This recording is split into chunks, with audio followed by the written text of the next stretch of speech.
16 February 2024 ನಾನು ಕೊಪ್ಪಳದಲ್ಲಿದ್ದೇನೆ. ಶಿಕ್ಷಕರಿಗೆ ತರಬೇತಿಯನ್ನು ಮಾಡ್ತಾ ಇದ್ದ ಸಂದರ್ಭದಲ್ಲಿ ಕೆಲವು ಶಿಕ್ಷಕರು ಜಯಪ್ರಕಾಶ್ ನಾಗತಿಹಳ್ಳಿಯ ತರಬೇತಿಯ ಬಗ್ಗೆ ಮಾತಾಡಬೇಕು ಅಂತ ಕೇಳಿದ್ದೇನೆ. ಏನೇನು ಹೇಳ್ತಾರೆ ಕೇಳೋಣ ಮೇಡಮ್ದಿರನ್ನ. ಮೇಡಮ್ಮು ನಿಮ್ಮ ಹೆಸರು ಹೇಳಿಬಿಟ್ಟು ಫೀಡ್ಬ್ಯಾಕ್ ಹೇಳಿ. ಓಕೆ, ಹಾಗೆ ಎಲ್ಲರೂ ನಿಮ್ಮ ಹೆಸರು ಹೇಳಿಬಿಟ್ಟು ಫೀಡ್ಬ್ಯಾಕ್ ಹೇಳಿ. ನನ್ನ ಹೆಸರು ಉಮಾ ಅಂಗಡಿ ಅಂತ. ನಾನು ಸರ್ಕಾರಿ ಪ್ರಾಥಮಿಕ ಶಾಲೆ ಮುದ್ದಬಳ್ಳಿಯಲ್ಲಿ ಕೆಲಸ ಮಾಡ್ತಿದ್ದೀನಿ. ಇವತ್ತು ನಾವು ವ್ಯಕ್ತಿತ್ವ ವಿಕಸನ ಕಾರ್ಯಕ್ರಮದಲ್ಲಿ ಶ್ರೀ ಜಯಪ್ರಕಾಶ್ ನಗತಿಹಳ್ಳಿ ಅವರ ಒಂದು ಸಂವಹನವನ್ನು ಬೆಳಗ್ಗೆಯಿಂದ ಕೇಳ್ತಾ ಇದ್ದೀವಿ. ಈ ಒಂದು ಕಾರ್ಯಕ್ರಮ ನಾನು ಶಿಕಾರಿಪುರದಲ್ಲಿ ಸಾಕಷ್ಟು ವ್ಯಕ್ತಿಗಳ ಒಂದು ಸಂವಹನವನ್ನು ಕೇಳಿ ಇಂಪ್ರೆಸ್ ಆಗಿದ್ದೆ. ಆಮೇಲೆ ತರಬೇತಿ ಅಂದ ತಕ್ಷಣ ನಮ್ಮ ಶಿಕ್ಷಕರು ಸ್ವಲ್ಪ ಹಿಂಜರಿಕೆ, ತರಬೇತಿ ಹೋಗೋದಕ್ಕೆ ನಾವಲ್ಲೇ ನೀವಲ್ಲೇ ಅಂತಿರ್ತಾರೆ. ಆ ಒಂದು ತರಬೇತಿಯಲ್ಲಿ ಭಾಗವಹಿಸಿದರೆ ನಮಗೆ ಹೊಸ ಹೊಸ ವಿಷಯಗಳು ತಿಳಿಯುತ್ತೆ ಅನ್ನೋದು ನನ್ನ ಅಭಿಪ್ರಾಯ. ಒಂದು ಹೊಸ ಹೊಸ ವಿಷಯಗಳನ್ನು ನಾವು ತಿಳ್ಕೊಳ್ಳೋದ್ರಿಂದ ನಮ್ಮ ಸಂವಹನ ಕ್ರಿಯೆ ಮತ್ತು ನಮ್ಮಲ್ಲಿರುವಂಥ ಹಿಂಜರಿಕೆ ದೂರ ಆಗುತ್ತೆ.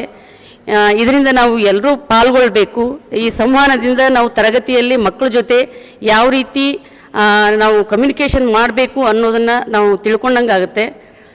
ಮತ್ತು ಈ ಒಂದು ಬೆಳಗ್ಗೆಯಿಂದ ಇಲ್ಲಿವರೆಗೂ ಸರ್ ಹೇಳಿರ್ತಕ್ಕಂಥ ವಿಷಯಗಳೆಲ್ಲವೂ ನಾವು ಚೆನ್ನಾಗಿ ತಿಳ್ಕೊಂಡಿದ್ದೀವಿ. ಇದನ್ನು ನಾವು ನಮ್ಮ ಜೀವನದಲ್ಲಿ ನಮ್ಮ ಪ್ರತಿನಿತ್ಯದ ಒಂದು ಕಾರ್ಯದಲ್ಲಿ ತೊಡಗಿಸ್ಕೊಳ್ತೇವೆ ಅಂತ ನಾನು ಈ ಮೂಲಕ ಹೇಳಲಿಕ್ಕೆ ಇಷ್ಟಪಡ್ತೀನಿ. Okay, fine. ನೆಕ್ಸ್ಟ್. ಎಲ್ಲರಿಗೂ ನನ್ನ ನಮಸ್ಕಾರಗಳು. ನನ್ನ ಹೆಸರು ಸಂಗಮ್ಮ ಹಿರೇಮಠ ಅಂತೇಳಿ, ಗಂಗಾವತಿ ತಾಲೂಕಾ ದೈಹಿಕ ಶಿಕ್ಷಣ ಶಿಕ್ಷಕರು. ಮೊದಲನೇದಾಗಿ ಇವತ್ತು ಎಲ್ಲ ಜೀವಿಗಳಿಗೂ ಚೈತನ್ಯ ಶಕ್ತಿಯಾದಂಥ ಸೂರ್ಯದೇವನ ಹುಟ್ಟಿದ ಹಬ್ಬ ರಥಸಪ್ತಮಿಯ ಶುಭಾಶಯಗಳು ಎಲ್ಲರಿಗೂ.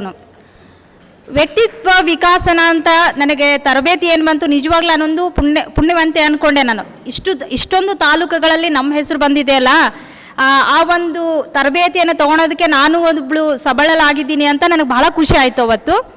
ಇದು ಒಂದು ಭಾವನಾತ್ಮಕವಾಗಿ ಸಂಬಂಧವಿರುವಂಥ ವಿಷಯ. ಇದನ್ನು ಪ್ರಾಯೋಗಿಕವಾಗಿ ಮಕ್ಕಳಿಗೆ ಹೇಗಪ್ಪ ತಿಳಿಸ್ಬೇಕು ಅನ್ನೋದು ನನಗೆ ಬಹಳ ಕುತೂಹಲ ಇತ್ತು.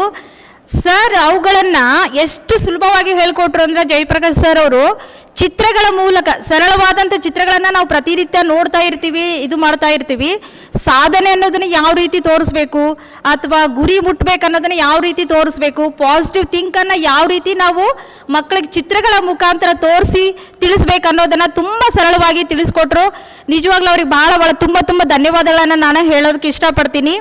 ಅದೇ ರೀತಿ ಈಗ ಕಮ್ಯುನಿಕೇಷನ್ ಅಂತ ಹೇಳಿದ್ರಲ್ಲ, ಅಸರ್ಟಿವ್ ಕಮ್ಯುನಿಕೇಷನ್ ಅಂತ ಹೇಳಿ, ಅದು ಪ್ರತಿಯೊಬ್ಬ ಶಿಕ್ಷಕನಲ್ಲಿ ಇರಬೇಕಾದಂಥ ಮುಖ್ಯವಾದಂಥ ಗುಣಗಳು. ನಮ್ಮ ಮಕ್ಕಳು ನೋಡ್ರಿ ಹೇಳಿದ್ರು, ಮೇಡಮ್ ಒಬ್ರು ಹೇಳಿದ್ರು, ಅಲ್ಲಿ ಮಕ್ಕಳು ನಾನು ಇಲ್ಲ ಅಂದಾಗೆ ನನ್ನನ್ನು ಅನುಕರಣೆ ಮಾಡ್ತಾರೆ ಆ ಮಕ್ಕಳು ಅಂತ. ನಿಜ, ಮಕ್ಕಳು ನಮ್ಮನ್ನು ಯಾವಾಗಲೂ ಅಷ್ಟೇ, ನಾವು ಹೇಳಿದ್ದನ್ನು ಕೇಳಿಲ್ಲ ಅಂದರೂ ಕೂಡ ಅವ್ರು ಏನು ಮಾಡ್ತಾರಂತಂದರೆ ನಮ್ಮನ್ನು ಅನುಕರಣೆ ಮಾಡ್ತಾ ಇರ್ತಾರೆ. ಹಾಗಾಗಿ ನಮ್ಮ ವ್ಯಕ್ತಿತ್ವ ಹೇಗಿರಬೇಕು ಅಂತಂದರೆ, ಈಗ ಸರ್ ಹೇಳಿದ್ರಲ್ಲ 6 ಪಾಯಿಂಟ್ಸು, ಆ ರೀತಿ ನಮ್ಮ ವ್ಯಕ್ತಿತ್ವ ಇರಬೇಕು. ನಾವು ನಿಜವಾಗ್ಲೂ ನಮ್ಮ ವ್ಯಕ್ತಿತ್ವವನ್ನು ಸರಿಯಾಗಿ ಇಟ್ಕೊಳ್ಳಿಲ್ಲ ಅಂದರೆ ಮಕ್ಕಳು ನಮ್ಮನ್ನು ಆಡ್ಕೊಳ್ಳೋಕೆ ಶುರು ಮಾಡ್ತಾರೆ. ಹಾಗಾಗಿ ಪ್ರತಿಯೊಬ್ಬ ಶಿಕ್ಷಕನಲ್ಲಿ ಕೂಡ ನಾವು ಒಳ್ಳೆಯ ವ್ಯಕ್ತಿತ್ವವನ್ನು ಬೆಳೆಸ್ಕೊಂಡು ಜೀವನ ನಡೆಸಬೇಕು ಅನ್ನೋದನ್ನು ಭಾಳ ಸರಳವಾಗಿ ಸುಂದರವಾಗಿ ಹೇಳ್ಕೊಟ್ಟಿದ್ದಾರೆ. ಅವರಿಗೆ ಈ ವೇದಿಕೆ ಮುಖಾಂತರ ಅವ್ರಿಗೆ ತುಂಬ ಧನ್ಯವಾದಗಳನ್ನು ಹೇಳ್ತೀನಿ sir. Okay, thank you madam. ಸರಿ ಕೊಡಿ ಸರ್, ಯಾವ್ದಾದ್ರು ಒಂದೆರಡು ಪಲ್ಲವಿ ಆಡ್ಬೇಕು, ಯಾಕೆಂದರೆ ಸರ್ ತುಂಬ ಚೆನ್ನಾಗಿ ಆಡಿದ್ರು. 2 ಸಾಲ ಆಡಿಬಿಟ್ಟು ಮಾತಾಡಬೇಕು. ನಮಸ್ಕಾರ, ನನ್ನ ಹೆಸರು ತಿರುಪತಿ ಚೆಲುವಾದಿ, ಚಿತ್ರಕಲಾ ಶಿಕ್ಷಕ, ಸರ್ಕಾರಿ ಪ್ರೌಢಶಾಲೆ ಕಬ್ರಗಿ. ಎದೆ ತುಂಬಿ ಹಾಡಿದೆನು ಅಂದು ನಾನು, ಮನವಿಟ್ಟು ಕೇಳಿದಿರಿ ಅಲ್ಲಿ ನೀವು. ಎದೆ ತುಂಬಿ ಹಾಡಿದೆನು ಅಂದು ನಾನು, ಇಂದು ನಾ ಹಾಡಿದರು ಅಂದಿನಂತೆ ಕುಳಿತು ಕೇಳುವಿರಿ ಸಾಕೆನಗೆ ಅದುವೇ ಬಹುಮಾನ. ಹಾಡು ಹಕ್ಕಿಗೆ ಬೇಕೆ ಬಿರುದು ಸನ್ಮಾನ, ಎದೆ ತುಂಬಿ ಹಾಡಿದೆನು ಅಂದು ನಾನು. ಇವತ್ತಿನ ಈ ವ್ಯಕ್ತಿತ್ವ ವಿಕಸನ ಒಂದು ದಿನದ ತರಬೇತಿ ಕಾರ್ಯಾಗಾರ ಬಹುಶಃ ನಮ್ಮ ಬದುಕಿನಲ್ಲಿ ಒಂದು ಅಚ್ಚಳಿಯದ ದಿನವಾಗಿದೆ ಅಂತೇಳಿ ಹೇಳ್ಬೋದು. ಯಾಕಂದರೆ ಮೊದಲು ನಾವು ವ್ಯಕ್ತಿತ್ವವನ್ನು ರೂಪಿಸ್ಕೊಳ್ಬೇಕು.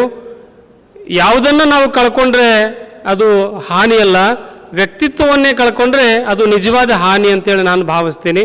ಹಾಗಾಗಿ ದೊಡ್ಡ ದೊಡ್ಡ ವ್ಯಕ್ತಿಗಳು ಬಹಳಷ್ಟು ಕಷ್ಟಪಟ್ಟು ತಮ್ಮ ವ್ಯಕ್ತಿತ್ವವನ್ನು ರೂಪಿಸಿಕೊಂಡಿದ್ದಾರೆ. ಅಂಥ ಒಂದು ವ್ಯಕ್ತಿತ್ವ ರೂಪಿಸಿಕೊಳ್ಳುವಲ್ಲಿ ಜಯಪ್ರಕಾಶ್ ನಾಗತಿಹಳ್ಳಿಯವರು ನಮಗೆ ನಮ್ಮ ಬದುಕಿನಲ್ಲಿ ಒಂದು ಉತ್ತಮವಾದ ಹೆಜ್ಜೆಯನ್ನು ಇಟ್ಟಿದ್ದಾರೆ ಅಂತೇಳಿ ಹೇಳ್ಬೋದು. ಯಾಕಂತಂದರೆ ಈ ವ್ಯಕ್ತಿತ್ವ ಅಂತಕ್ಕಂಥದ್ದು ಮನುಷ್ಯನಿಗೆ ನಾವು ಸಮಾಜದಲ್ಲಿ ನಮ್ಮನ್ನು ಗುರುತಿಸ್ಕೊಳ್ಳಲಿಕ್ಕೆ ನಾವು ಯಾವ ರೀತಿ ಇದ್ದೀವಿ ಅನ್ನೋದನ್ನು ನಾವು ವ್ಯಕ್ತಿತ್ವದ ಮೂಲಕನ ಗುರುತಿಸ್ಕೊಳ್ತೀವಿ. ಹಾಗಾಗಿ ಈ ವ್ಯಕ್ತಿತ್ವ ವಿಕಸನ ನಮ್ಮ ಬದುಕಿನಲ್ಲಿ ಭಾಳಷ್ಟು ಪ್ರಾಮುಖ್ಯವಾದದ್ದನ್ನು ನಾನು ಹೇಳ್ಬೋದಾಗಿದೆ. ಅಂದರೆ ನಾನಿಲ್ಲಿ ಹೇಳಬೇಕಾಗಿದ್ದೇನೆಂತಂದರೆ, ಜಯಪ್ರಕಾಶ್ ನಾಗತಿಹಳ್ಳಿ ಸರ್ ಅವರು ಭಾಳಷ್ಟು ಪಾಸಿಟಿವ್ ಮತ್ತು ನೆಗೆಟಿವ್ ವಿಷಯಗಳನ್ನು ಯಾವ ರೀತಿ ತೊಗೊಳ್ಬೇಕು ಅನ್ನೋದನ್ನು ಹೇಳಿದರು. ಉದಾಹರಣೆಗಾಗಿ ನಾವು ಯಾವುದೇ ಒಂದು ವಸ್ತುವನ್ನು ತಗೊಂಡಾಗ ಅದರಲ್ಲಿ 3 ಭಾಗಗಳನ್ನಾಗಿ ಮಾಡಬಹುದು: ಪ್ರಕೃತಿ, ವಿಕೃತಿ ಮತ್ತು ಸಂಸ್ಕೃತಿ ಅಂಥೇಳಿ. ಒಂದು ಸೇಬು ಹಣ್ಣನ್ನು ನಾವು ನಿಜವಾದ ಸೇಬು ಹಣ್ಣು ಯಾವ ರೀತಿ ಇದೆ ಅದನ್ನು ನಾವು ನೇರವಾಗಿ ತಿಂದರೆ ಅದು ಪ್ರಕೃತಿ ಆಗುತ್ತೆ. ಆ ಸೇಬು ಹಣ್ಣನ್ನು ಕತ್ತರಿಸಿ ಅದಕ್ಕೆ ಒಂದು ಸಂಸ್ಕಾರವನ್ನು ಕೊಟ್ಟು ಒಂದು ಜ್ಯೂಸನ್ನು ಮಾಡಿ ಕುಡಿದ್ರೆ ಅದು ಸಂಸ್ಕೃತಿ ಆಗುತ್ತೆ. ಅದೇ ಸೇಬು ಹಣ್ಣನ್ನು ನಾನು ಅದು ಕೊಳೆಯುವಂಗೆ ಮಾಡಿ ಅದಕ್ಕೆ ರಾಸಾಯನಿಕವನ್ನು ಸೇರಿಸಿ ಅದನ್ನು ಬೀರ್ ಅಥವಾ ಬ್ರ್ಯಾಂಡಿಯನ್ನಾಗಿ ಕುಡಿದ್ರೆ ಅದು ವಿಕೃತಿ ಆಗುತ್ತೆ. ಹಾಗಾಗಿ ನಾವು ಯಾವ ರೀತಿ ಅದನ್ನು ತಗೊಳ್ತೀವಿ ಅನ್ನೋದ್ರ ಮೇಲೆ ನಮ್ಮ ವ್ಯಕ್ತಿತ್ವ ರೂಪುಗೊಳ್ಳುತ್ತೆ. ಹಾಗಾಗಿ ಈ ಪಾಸಿಟಿವ್ ಮತ್ತು ನೆಗೆಟಿವ್ ಯಾವ ರೀತಿ ನಾವು ತಗೊಳ್ಬೇಕು ಅನ್ನೋದನ್ನು ಭಾಳಷ್ಟು ವಿಷಯವಾಗಿ ನಮಗೆಲ್ಲ ತಿಳಿಸ್ಕೊಟ್ಟಿದ್ದಾರೆ. ನಾಗತಿಹಳ್ಳಿ ಗುರುಗಳಿಗೆ ನಾನು ವೈಯಕ್ತಿಕವಾಗಿ ಧನ್ಯವಾದಗಳನ್ನು ಅರ್ಪಿಸ್ತಾ ತಮಗೆ ಧನ್ಯವಾದಗಳು ಅರ್ಪಿಸ್ತೇನೆ. ಧನ್ಯವಾದ. ನನ್ನ ಹೆಸರು ತಿಪ್ಪನ್ ಸರ್, ಸರ್ಕಾರಿ ಪ್ರೌಢಶಾಲೆ ಹಿರೇಕಡ ಗಂಗಾವತಿಯಿಂದ ಬಂದಿರ್ತೀನಿ ಸರ್. ಸುಮಾರು 15 ವರ್ಷ ಸರ್ವೀಸಲ್ಲಿ 2006 ಮತ್ತು 2008ರಲ್ಲಿ ಪರ್ಸನಲ್ ಡೆವಲಪ್ಮೆಂಟ್ ಅಂತಕೊಂಡು ಕಾರ್ಯಕ್ರಮದಲ್ಲಿ ನಾವು ಬಿಜಾಪುರದಲ್ಲಿ ತೊಗೊಂಡಿರ್ತಕ್ಕಂಥದ್ದು.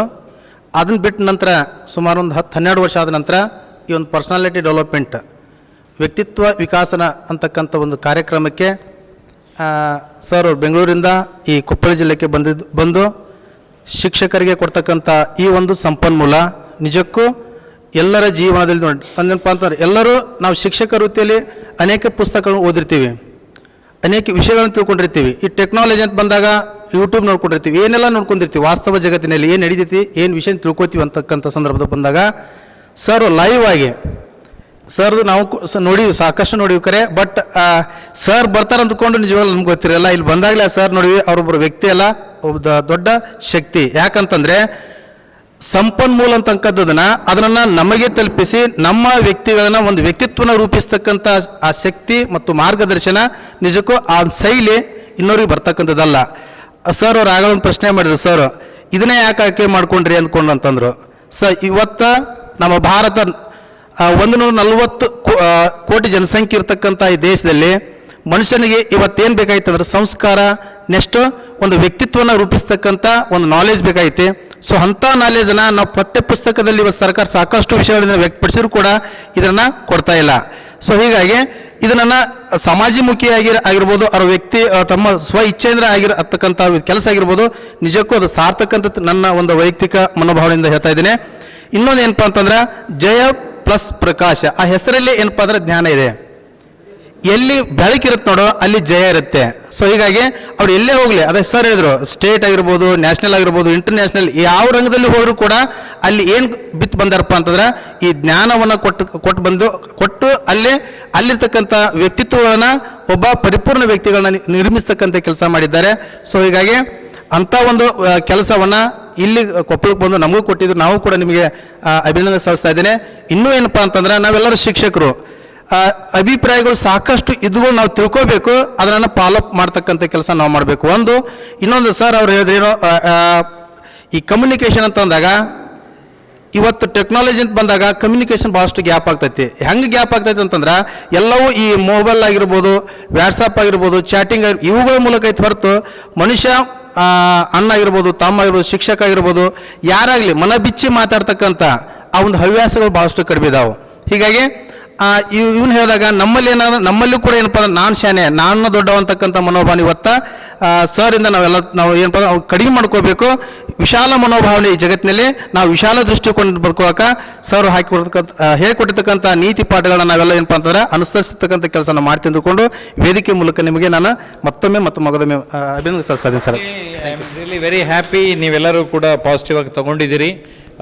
ಈ ತಗೊಂಡ ವಿಚಾರವನ್ನು, ಕಲಿತ ವಿಚಾರವನ್ನು ಬದುಕಿಗೆ ಎಷ್ಟಾಗುತ್ತೋ ಅಷ್ಟು ಅಳವಡಿಸ್ಕೊಳ್ತಾ ಹೋದರೆ ಖಂಡಿತ ಲಾಭ ಆಗೇ ಆಗ್ತದೆ.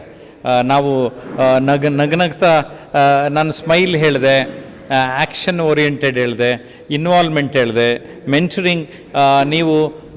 ನೀವು ಮಾರ್ಗದರ್ಶನವನ್ನು, ಉತ್ತಮ ಮಾರ್ಗದರ್ಶನಗಳನ್ನು ಪಡೆದು ಇತರರಿಗೆ, ಮಕ್ಕಳಿಗೆ ವಿಶೇಷವಾಗಿ ಮಾರ್ಗದರ್ಶನ ನೀಡುವ ಒಂದು ಪ್ರಯತ್ನ ನಿಮ್ಮದಾಗಲಿ. ಜೊತೆಗೆ ನಾನೊಂದು ಪರ್ಸ್ನಾಲಿಟಿ ಟ್ರಾನ್ಸ್ಫಾರ್ಮೇಷನ್ಗೆ 35 ಪಾಯಿಂಟ್ಸ್ ಮಾಡಿದ್ದೇನೆ. ಅದನ್ನು ನಾನು ವಾಟ್ಸಪ್ನಲ್ಲಿ ಕಳಿಸ್ತೇನೆ ಮತ್ತು ಟೆಲಿಗ್ರಾಮ್ ಗ್ರೂಪಲ್ಲಿ ಹಾಕ್ತೇನೆ. 7 ಜಿಲ್ಲೆಗಳಿಗೆ ಮುಗಿದ ಮೇಲೆ ಇವತ್ತು ಏನು ನಾನು ಚರ್ಚೆ ಮಾಡಿದ್ದೇನೆ ಆ ಬೇಸಿಕ್ ಪಾಯಿಂಟ್ಸ್ನ ನಿಮ್ಗೆಲ್ರಿಗೂ ನೀಡ್ತಾ ಇದ್ದೇನೆ. ಸೊ ಯಾರಿಗೆ ಪಾಯಿಂಟ್ಸ್ಗಳು ಸರಿಯಾಗಿ ನೋಟ್ ಮಾಡ್ಕೊಳ್ಳೋಕ್ಕಾಗಿಲ್ಲ, ನಿಮಗೆ ಮತ್ತೊಂದು ಸಾರಿ ಅದು ಮೆಲುಕು ಹಾಕೋದಕ್ಕೆ ಅನುಕೂಲ ಆಗ್ತದೆ. ಅಷ್ಟೇ ಅಲ್ಲ, ನಿರಂತರವಾಗಿ ನಾನು ವಿಡಿಯೋಗಳು ಪೋಸ್ಟ್ ಮಾಡ್ತೇನೆ. ಹಾಗಾಗಿ ನಮ್ಮ ವಾಟ್ಸಪ್ಪಲ್ಲಿ ಮತ್ತು ಟೆಲಿಗ್ರಾಮ್ನಲ್ಲಿ ರೆಗ್ಯುಲರಾಗಿ ಕನೆಕ್ಟ್ ಆಗಿ, ಯೂಟ್ಯೂಬ್ನಲ್ಲಿ ಕೂಡ ಆಗಾಗ ಲೈವ್ ಬರ್ತಾ ಇರ್ತೇನೆ. ಅಲ್ಲಿಯೂ ಕೂಡ ನೀವು ನಿಮ್ಮ ಪ್ರಶ್ನೆಗಳನ್ನು ಕೇಳ್ತಾ ಇರ್ಬೋದು. ಹೊಸ ವಿಚಾರಧಾರೆಗಳು ನನ್ನ ಯೂಟ್ಯೂಬ್ನಲ್ಲಿ ನಿಮಗೆ ನೂರಾರು ವಿಚಾರಗಳು ಇದೆ. ಏಕೆಂದರೆ ಕಳೆದ 5 ವರ್ಷದಿಂದ ನಾನು ಎಲ್ಲೆಲ್ಲಿ ಹೋಗ್ತಾ ಇದ್ದೇನೆ, ನನ್ನ ತರಬೇತಿಯ ಸವಿ ಈ ರೀತಿ ರೆಕಾರ್ಡಿಂಗ್ ನಿಮಗೆ ಸಿಗ್ತದೆ. ಇದುವರೆಗೆ ಸುಮಾರು 3500 ವಿಡಿಯೋಗಳಿದೆ ನಮ್ಮ ಯೂಟ್ಯೂಬ್ನಲ್ಲಿ. ದೂರದರ್ಶನಕ್ಕೆ ನಾನು ಸಂದರ್ಶನ ಮಾಡಿದ 300 ಇಂಟರ್ವ್ಯೂಗಳು ನಮ್ಮ ಯೂಟ್ಯೂಬ್ನಲ್ಲಿ ಲಭ್ಯ ಇದೆ. ಜೊತೆಗೆ ಟ್ರಾನ್ಸ್ಫಾರ್ಮೇಷನ್ ಅನ್ಲಿಮಿಟೆಡ್ ಅನ್ನುವ ಚಾನಲ್ನಲ್ಲಿ ಇಂಗ್ಲೀಷ್ ಮೂಲಕ ನಿಮಗೆ ಮಾಹಿತಿಯನ್ನು ನೀಡುತ್ತೇನೆ. ಆ ಚಾನಲ್ ಮತ್ತು ಈ ಚಾನಲ್ ಎರಡೂ ನೋಡ್ತಾ ನೀವು ರೆಗ್ಯುಲರಾಗಿ ನಮ್ಮನ್ನು ಫಾಲೋ ಮಾಡ್ತಾಯಿರಿ ಅಂತ ಹೇಳ್ತೇನೆ. I am really very happy. Thank you very much.